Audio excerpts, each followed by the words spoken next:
Hello friends, welcome back self education crash course की ओर से मेरा आपका नमस्कार। आज के इस वीडियो में हम जो सब इंजीनियर की वैकेंसी निकली हैं उनके जो प्रीवियस ईयर जो पेपर आए थे उसके वो कैसे पेपर थे, किस बेसिस पे थे, वो सभी हम आपके साथ जनरल नॉलेज और जनरल साइंस के क्वेश्चनों को शेयर करेंगे। तो चलिए फ्रेंड्स, स्टार्ट करते हैं आज के इस सेशन को। जवाहरलाल नेहरू द्वारा लोकसभा के जनक की उपाधि किसे प्रदान की गई है? तो लोकसभा की जो जनक की उपाधि है वो किसे प्रदान की गई है? तो आपके ऑप्शन इस प्रकार हैं, जैसे कि 1, 2, 3 या 4। तो इसका जो हमारा राइट आंसर वो है गणेश वासुदेव मावलंकर। जो लोकसभा के जो जनक की हमने उपाधि दी है वो किसको दी है? जिन्हें शॉर्ट फॉर्म में जीवी मावलंकर भी कहते हैं, ठीक, या फिर इन्हें गणेश वासुदेव मावलंकर भी कह सकते हैं। ये हमारा राइट आंसर है। अब जी हमारा अगले प्रश्न है, who among the following industrialist won the Bharat Ratna 1992? तो निम्नलिखित में से किस उद्योगपति ने भारत रत्न जीता है? किसने जीता? आपके ऑप्शन है JRD टाटा, धीरू भाई अंबानी, राहुल बजाज या फिर अजीम प्रेमजी। तो किसने है जो मतलब कि भारत रत्न से सम्मानित हुआ है? तो इसका जो हमारा राइट आंसर वो है JRD टाटा। JRD टाटा को भारत रत्न सम्मान से 1992 में सम्मानित किया गया है, ठीक है। अब ये हमारा राइट आंसर है। अब बात करते हैं अगले प्रश्न की तरफ। तो जैसे Rose of Gold was a classic poem written by. Rose of Gold एक उत्कृष्ट कविता थी जो इनके द्वारा लिखी गई।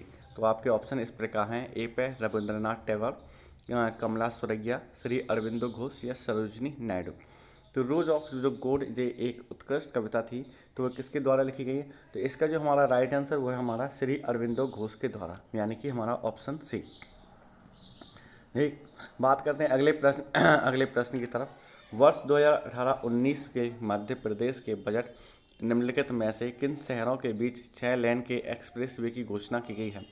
किसके बीच की गई है? आपके ऑप्शन हैं भोपाल जयपुर या Bhopal and Delhi, option third Bhopal and Indore, या डी भोपाल और मुंबई। तो किन शहरों के बीच 6 लेन की एक्सप्रेसवे की घोषणा की गई है? इसका जो हमारा राइट आंसर है वो है हमारा तीसरा वाला, यानी भोपाल और इंदौर के बीच में 6 लेन हाईवे की घोषणा की गई है। बात करते हैं हम अगले प्रश्न की तरफ। मध्य प्रदेश में अटल बिहारी वाजपेयी सूचना प्रौद्योगिकी एवं प्रबंधन संस्थान कहाँ स्थित है? कहाँ स्थित है? आपके ऑप्शन है भोपाल, इंदौर, जबलपुर या ग्वालियर। तो अटल बिहारी वाजपेयी जो भारतीय सूचना यानी कि Indian institute of information technology and management जो एक कॉलेज है वो कहाँ स्थित है? तो इसका जो हमारा राइट आंसर वो है हमारा ग्वालियर में। कहाँ स्थित है? तो ये ग्वालियर में स्थित है, जिसको हम ABV IIITM के नाम से भी जानते हैं, ठीक। तो ये हमारे ग्वालियर में स्थित है। आपसे पूछा गया अगला प्रश्न, भारत में सबसे बड़ा मठ जो कौन सा मठ है? तवांग मठ है, कहाँ स्थित है? आपके ऑप्शन है अरुणाचल प्रदेश में, सिक्किम, लद्दाख या फिर मणिपुर। भारत का ही एक जो सबसे बड़ा मठ है उसका नाम है तवांग मठ है, तो वो कहाँ पे स्थित है? तो इसका जो हमारा राइट आंसर वो कहाँ है? अरुणाचल प्रदेश के अंदर स्थित है, ठीक है। तो इसका ये हमारा राइट आंसर हो गया। बात करते हैं हम अगले प्रश्न की तरफ। बालाघाट और छिंदवाड़ा जिले में कौन सा खनिज भंडार व्यापक रूप से पाया जाता है? ये कौन सा खनिज भंडार है जो व्यापक रूप से मिलता है? आपके ऑप्शन है डोलोमाइट, कोयला, मैग्नीज या फिर बॉक्साइट। तो बालाघाट छिंदवाड़ा जिले में जो खनिज का जो भंडार है जो जो व्यापक रूप से पाया जाता है वो कौन सा है? तो इसका जो हमारा राइट आंसर वो है हमारा बी या सी, यानी कि मैग्नीज। मैग्नीज को हम एक व्यापक पर्याप्त मात्रा में हम यहाँ पे पाते हैं। बात करते हैं हम अगले प्रश्न के लेके। कौन सा भारतीय जून 2018 में 12 वर्ष 10 महीने और 13 दिन की आयु में प्रवेश विश्व का दूसरा सबसे छोटा शतरंज ग्रैंड मास्टर बन गया है? कौन है? आपके ऑप्शन है आर प्रज्ञानंद, कोनेरू हम्पी, विश्वनाथन आनंद या रामचंद्रन रमेश। तो जो मतलब जून 2018 में यानी 12 वर्ष 10 महीने 13 दिन की एज के अंदर वो सबसे छोटा शतरंज का ग्रैंड मास्टर बन गया है। तो इसका जो हमारा राइट आंसर वो है हमारे ए, यानी कि आर प्रज्ञानंद है जिन्होंने ये महारत हासिल की है। अब हमारा नेक्स्ट प्रश्न है, प्रतिष्ठित उपन्यास मालगुडी डेज इनके द्वारा लिखी गई है। तो ये किसके द्वारा लिखी गई है? ऑप्शन है विक्रम सेठ, RK लक्ष्मण, RK नारायण या अनीता देसाई। तो जो मालगुडी डेज है तो वो किसके द्वारा लिखी गई? तो इसका जो हमारा राइट ऑप्शन है वो है हमारा सी, यानी कि थर्ड वाला RK नारायण। RK नारायण के द्वारा मालगुडी डेज जो लेख है लिखे गए हैं। बात करते हैं हम अगले प्रश्न को लेके। जयपुर में जो कृष्णा के ताज के रूप में निर्मित महल है जिसे हम 953 बाहरी दीवारों वाली खिड़कियां सहित बनाया गया है वह निम्न है, कौन सा है? ऑप्शन है आमेर का किला, हवा महल, सिटी महल या कुंभलगढ़ किला। तो जयपुर में जो कृष्णा के ताज के रूप में निर्मित महल है जो 953 बाहरी दीवार वाली खिड़कियां सहित बनाया गया है, तो कौन सा किला है? तो इसका जो हमारा राइट ऑप्शन है वो है हमारा हवा महल। जी हाँ, कौन सा महल है? हवा महल है, यानी कि ऑप्शन हमारा बी इसका एकदम से सही आंसर है। बात करते हैं हम अगले प्रश्न को लेके। निम्नलिखित में से कौन एक राज्य के राज्यपाल और पूर्व मुख्यमंत्री भी हैं? तो कौन है? आपके ऑप्शन है आनंदीबेन पटेल, उमा भारती, दिग्विजय सिंह और किरण बेदी। यानी ये एक स्टेट के चीफ मिनिस्टर भी रह चुके हैं और साथ में एक राज्य के राज्यपाल भी रह चुके हैं। तो वो कौन है? तो इसका जो हमारा राइट आंसर वो है हमारा आनंदीबेन पटेल। आनंदीबेन पटेल एक मतलब सीएम के पद पर भी रह चुके हैं और वर्तमान में ये अभी यूपी यानी उत्तर प्रदेश के राज्यपाल के रूप में कार्यरत हैं। ठीक, बात करते हैं हम अगले प्रश्न को लेके। भारत में बिना मीनारों वाली एकमात्र जामा मस्जिद निम्नलिखित में से किस राज्य में है? बिना मीनारों वाली जो जामा मस्जिद है कौन से राज्य में स्थित है? आपके ऑप्शन है मध्य प्रदेश, उत्तर प्रदेश, तमिलनाडु या कर्नाटका। तो जो बिना मीनारों वाली जो एकमात्र जो जामा मस्जिद है वो कहाँ स्थित है? तो वो मध्य प्रदेश भोपाल में स्थित है। कहाँ स्थित है? मध्य प्रदेश के भोपाल में। ठीक, बात करते हैं हम अगले प्रश्न की। निम्नलिखित में से कौन सा राष्ट्रीय उद्यान मध्य प्रदेश में नहीं है? कौन सा नहीं है? आपके ऑप्शन है माधव राष्ट्रीय उद्यान, ये एमपी में है, पेंच राष्ट्रीय उद्यान ये भी एमपी में है, सतपुरा राष्ट्रीय उद्यान ये भी एमपी के अंदर स्थित है और मानस राष्ट्रीय उद्यान ये एमपी से बाहर है। अब आपको कमेंट बॉक्स में ये बताना है क्या ये उत्तराखंड में है या फिर ये आसाम में है। ये आप कमेंट बॉक्स में ज़रूर इसका सही से आंसर दीजिएगा। ठीक, तो हमारा जो एमपी में नहीं है वो हमारा है कौन सा? मानस राष्ट्रीय उद्यान जो मध्य प्रदेश के अंदर नहीं है।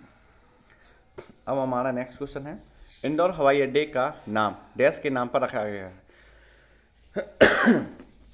किसके नाम पर रखा गया? आपके ऑप्शन है देवी अहिल्याबाई होलकर, चेन्नम्मा, चांद बीबी या मणिकर्णिका। तो इंदौर हवाई अड्डे का जो नाम हमने रखा है किसके नाम पर रखा है? तो हमारा ऑप्शन ए है देवी अहिल्याबाई होलकर हवाई अड्डे के नाम पर हमने इंदौर हवाई अड्डे का क्या किया है? नामकरण किया है। बात करते हैं अगले प्रश्न की तरफ। मध्य प्रदेश में महात्मा गांधी राज्य ग्रामीण विकास संस्थान या फिर पंचायत राज के निदेशक कौन हैं? आपके ऑप्शन है अश्विनी कुमार रॉय, राजेश राजौरा, संजय कुमार सर्राफ या शिव नारायण मिश्रा। मध्य प्रदेश में जो महात्मा गांधी राज्य ग्रामीण विकास संस्थान और पंचायती राज की जो निदेशक हैं यानी एक तरह से डायरेक्टर हैं, तो वो कौन है? तो इसका जो हमारा राइट आंसर वो है हमारा संजय कुमार सर्राफ। संजय कुमार सर्राफ ही हैं जो राज्य ग्रामीण विकास संस्थान और पंचायती राज के डायरेक्टर हैं। बात करते हैं हमारे अगले प्रश्न की तरफ, क्योंकि हमारे इसमें जीएस में जीके में मात्र 16 क्वेश्चन पूछे जाते हैं जो हमारे सब इंजीनियर में है। ठीक, कोई फर्स्ट जो पेपर है सभी का सेम है, बेसिक है। तो बात करते हैं हम अगले प्रश्न की तरफ। महाभारत में चंदेरी शहर का उल्लेख किया गया है। महाभारत काल के दौरान निम्नलिखित में से कौन चंदेरी का राजा था? कौन था? आपके उसमें रावण, कंस, अर्जुन या शिशुपाल। तो महाभारत सबसे पहले तो उन्होंने ग्रंथ का भी नाम दे दिया, कौन से? महाभारत ग्रंथ है। चंदेरी शहर का उल्लेख मिलता है और इसके जो राजा थे कौन थे? तो आपके ऑप्शन है महाभारत में से जुड़े हुए, ना तो इसका कंस होगा ना ही इसका रावण होगा, तो अर्जुन और शिशुपाल होगा। तो इसका जो राइट आंसर वो हमारा कौन है? शिशुपाल। तो शिशुपाल जो थे चंदेरी के राजा थे। तो ये हमारा क्या हुआ? हमारा राइट ऑप्शन हो गया। तो ये तो हमारे हो गए जीके की सेशन। अब हम स्टार्ट करते हैं अपने जीएस सैनिक साइंस की सेशन। यदि अभी तक आप लोगों ने इस वीडियो को लाइक नहीं किया तो वीडियो को लाइक करें, चैनल को यदि आप नए हैं तो चैनल को सब्सक्राइब भी करें, क्योंकि आपके सब इंजीनियर्स जो भी प्रीवियस जितने भी पेपर हैं वो हम सभी क्वेश्चन आपके साथ शेयर करेंगे। तो हम बात करते हैं अब जीएस सैनिक साइंस की सिलेबस को लेकर। अब ये हमारा जनरल साइंस का है जो हम अब स्टार्ट कर देते हैं। जैसे who discovered the presence of electron in an atom? एक परमाणु में इलेक्ट्रॉन की उपस्थिति की खोज किसने की थी? तो किसने की थी? तो जैसे कि ऑप्शन आप देख सकते हैं 1, 2, 3 या 4। जो इसका इलेक्ट्रॉन में ये जो उपस्थिति की जो खोज की थी वो किसने की थी? जे थॉमसन ने की थी। तो जे थॉमसन इसका राइट आंसर हो गया। अब हमारा अगला प्रश्न है, उस पादप ऊतक की पहचान कीजिए जो कि एक प्रकार का विभेद्योतक मेरिस्टेम नहीं है। कौन नहीं है? तो आपके ऑप्शन है lateral, option B intercalary, option 3 apical या ऑप्शन 4 जाइलम। तो एक प्रकार का विभाज्योतक यानी कि मेरिस्टेम्स नहीं है। तो इसका जो हमारा राइट आंसर है वो हमारा 4 यानी कि जाइलम। जाइलम हमारा राइट आंसर हो गया इसका, यानी कि एक विभाज्योतक नहीं है। ऑप्शन 3, जैसे कि हम किसका उपयोग जो नाभिकीय रिएक्टर्स में ईंधन के रूप में करते हैं, तो किसका करते हैं? Option A cobalt 16, platinum 32, iodine 131 या यूरेनियम 235। तो इसका जो हमारा राइट आंसर वो है हमारा डी, यानी कि हम एक ईंधन के रूप में यूरेनियम 235 का एक यूज़ करते हैं। ठीक, अब जो हमारा अगला प्रश्न है, निम्नलिखित सुझावों में से कौन सा वायु प्रदूषण को नियंत्रित करने में प्रभावी है? यानी कि which one of the following suggestion is effective in controlling air pollution. Air pollution को कंट्रोल हम कैसे कर सकते हैं? आपके ऑप्शन डीजल वाहन चलाकर, ऊर्जा के स्रोत के रूप में जीवाश्म ईंधन का उपयोग, या ऊर्जा के वैकल्पिक स्रोतों का उपयोग करना, या उद्योगों को मानव आवास से बहुत दूर रखना। तो इसका जो हमारा राइट आंसर वो है हमारा डी, यानी जो उद्योग होते हैं मानव आवास से हमें बहुत दूर रखने चाहिए, तभी हम वायु प्रदूषण को कंट्रोल कर सकते हैं। ये काफ़ी सारी बीमारियों से भी बचे रह सकते हैं। तो आपके अगले प्रश्न, निम्नलिखित में से कौन सा एक सजातीय मिश्रण है? कौन सा एक सजातीय मिश्रण है? आपके ऑप्शन है ए खारा जल, मक्खन, आसुत जल या रक्त। तो एक सजातीय मिश्रण यानी कि होमोजीनियस मिक्सचर कह सकते हैं। तो इसका जो हमारा राइट आंसर वो है हमारा ए, यानी कि सैलाइन वाटर। कौन सा है? Saline water. सैलाइन वाटर क्या है? एक होमोजीनियस मिक्सचर है, यानी कि सजातीय मिश्रण है। बात करते हैं अगले प्रश्न का, कच्चे तेल से पेट्रोल को अलग करने के लिए उपयोग की जाने वाली विधि है। कौन सी विधि है? Simple distillation, fractional distillation, steam distillation या क्रोमेटोग्राफी। कच्चे तेल से जो पेट्रोल को अलग करने के लिए जो यानी कच्चे तेल से हम पेट्रोल को अलग करते हैं, तो हम किस विधि के द्वारा अलग करते हैं? तो इसका हमारा ऑप्शन है बी, यानी कि फ्रैक्शनल डिस्टिलेशन। किसके द्वारा? फ्रैक्शनल डिस्टिलेशन के द्वारा हम कच्चे तेल से हम पेट्रोल को क्या करते हैं? अलग करते हैं। अगले प्रश्न में, दिए गए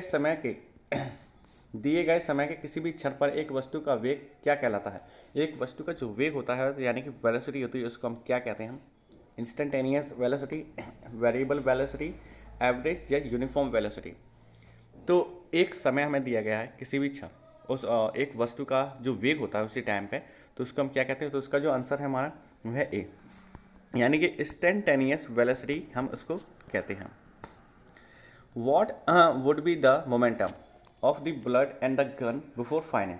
अगर गोली चलाने से पहले गोली और बंदूक का संवेग क्या हुआ, तो क्या हुआ? आपका ऑप्शन है, जैसे गोली चलाने से पहले गोली और बंदूक का संवेग 0 होगा, या गोली का संवेग बंदूक की तुलना में अधिक होगा, या बंदूक का जो संवेग है गोली की तुलना में अधिक होगा, या दोनों में कुछ वेग होगा इसलिए समान वेग होगा।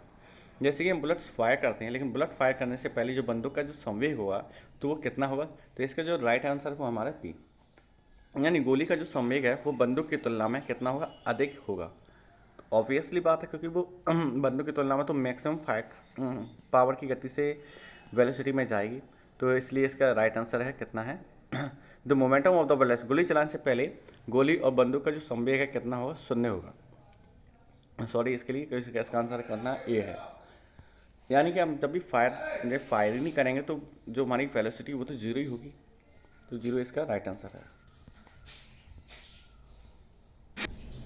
क्योंकि इसका हम जब फायर ही नहीं करेंगे तो हमारी जो वेलोसिटी होगी वो कितनी हुई? 0 हुई। तो इसका जो हमारा राइट आंसर आप इसको करेक्ट कर लीजिएगा, यानी ऑप्शन ए। ठीक, बात करते हैं अगले प्रश्न की तरफ। सूक्ष्मदर्शी के अंतर्गत रॉबर्ट हुक द्वारा प्रक्षेपित की गई संरचना कितनी थी? तो रॉबर्ट हुक के द्वारा जो की गई जो संरचना थी कितनी थी? आपके ऑप्शन है ऑनियन पील यानी प्याज का छिलका, a slice of cork, cork का एक टुकड़ा, अ फ्लावर एक फूल, या एक बीज, अ सीड। तो जो 9th वाला है तो इसका मेरा राइट आंसर वो है हमारा एक कॉर्क का टुकड़ा, यानी सूक्ष्मदर्शी के अंतर्गत रॉबर्ट हुक द्वारा जो प्रक्षेपित की गई जो संरचना थी वो एक क्या थी? एक कॉर्क का टुकड़ा थी, यानी ये हमारा राइट आंसर हो गया। समय अवधि 0.05 सेकंड सहित तरंग की आवृत्ति होगी। जो हमारी तरंग की जो आवृत्ति कितनी होगी? ऑप्शन है 20 हर्ट्ज, 500 हर्ज, 2 हर्ज या 50 हर्ज। तो इसका जो हमारा राइट आंसर वो हमारा कितना है, 20 हर्ज है, यानी कि ए। जो समय अवधि 0.05 सेकेंड्स है, जो तरंग की जो आवृत्ति हुई वो कितनी हुई, 20 हर्ज होगी। बात करते हैं अगले प्रश्न। डी दूरी पर रखे गए दो द्रव्यमान हैं, जैसे m1 और m2 के बीच में बल कैसे परिवर्तित होगा जब उनके द्रव्यमान दोगुने और उनके बीच की दूरी आधी कर दी जाए। यानी कि उनकी जो डिस्टेंस है वो तो कम कर दी जाए, लेकिन जो उनके वेग हैं यानी कि द्रव्यमान है उनको हमने 2 टाइम्स कर दिया। तो आपका इसका आंसर होगा यानी कि 16 गुनी हो जाएगी, या आपकी फोर्स जो आधा हो जाएगा, बल दोगुना, या परिवर्तन कोई चेंज नहीं होगा। तो इसका जो हमारा राइट आंसर है, जैसे सबको पता है कितना होगा, 16 टाइम्स यानी कि 16 गुना हो जाएगा। बात करते हैं अगले प्रश्न। वीटेकर के वर्गीकरण के अनुसार निम्नलिखित में से कौन सा जगत का नाम नहीं है। तो कौन सा है जो जगत का नाम नहीं है, यानी कि which of the following is not a kingdom name as Whittaker classification के द्वारा। ऑप्शन है बैक्टीरिया, कवक, प्लांटी या एनिमालिया। तो यानी एक जो जगत का नाम नहीं है वीटेकर के वर्गीकरण के अनुसार, जो इसका जो हमारा राइट आंसर वो है हमारा बैक्टीरिया। बैक्टीरिया जो है एक किसी भी मतलब किंगडम का नेम नहीं है, ये बैक्टीरिया हमारा राइट आंसर हो गया। बात करते हैं अगले प्रश्न की तरफ। निम्नलिखित में से कौन सी एक गंभीर बीमारी नहीं है। कौन सी नहीं है, कैंसर, फीलपाव, मधुमेह या सामान्य सर्दी और बुखार। तो जैसे कि ये तो सबको पता है कि जो नॉर्मल जो फीवर और जो सर्दी होती है तो ये कोई डेंजरस बीमारी नहीं कह सकते हैं। तो ये हमारा राइट आंसर हो गया। बात करते हैं अगले प्रश्न की तरफ। एक लड़की ने अपनी पीठ पर 4 किलोग्राम द्रव्यमान का स्कूल बैग उठा लिया है और 20 मिनट में 500 मीटर ऊंचाई पर पहाड़ी पर चढ़ती है। तो गुरुत्वाकर्षण के विरुद्ध किया गया कार्य क्या है। ये तो नॉर्मल से है आपका, मतलब कि ग्रेविटी का प्रश्न है। तो जो कि आपकी ग्रेविटी की जो फॉर्मूला है आप उसको लगा के इसको सॉर्ट आउट कर सकते हैं। और जिसमें जो हमारा ग्रेविटी उन्होंने लिया है 10 मीटर पर सेकंड स्क्वायर लिया है। तो इसका जैसे मैं आपको डायरेक्ट आंसर बताता हूँ, इसका डायरेक्ट आंसर क्या आएगा, 4th आएगा, डी। ठीक, तो ये हमारे कुछ सेशन थे। सेशन में हमारा जो सेशन हमने किया आज के वो आपका जीके और प्लस इसका जीएस है। जो आपके सब इंजीनियर्स में इसका जो मेन रोल है, और क्योंकि आपके इसमें कंप्यूटर भी दिया गया है तो अगले जो पेपर होगा उसमें हम कंप्यूटर भी आपके साथ संक्षेप में शेयर करेंगे। ठीक है, तो फ्रेंड्स यदि आपने अभी तक हमारे चैनल को सब्सक्राइब नहीं किया तो चैनल सब्सक्राइब करें, वीडियो को लाइक नहीं किया तो वीडियो को लाइक करें, और कमेंट्स में जो भी आपके डाउट्स हैं सब इंजीनियर्स के एग्ज़ाम को लेके वो आप ज़रूर पूछें, वो हम 24 घंटे के अंदर उसका रिप्लाई देंगे। एंड फ्रेंड्स, जय हिंद।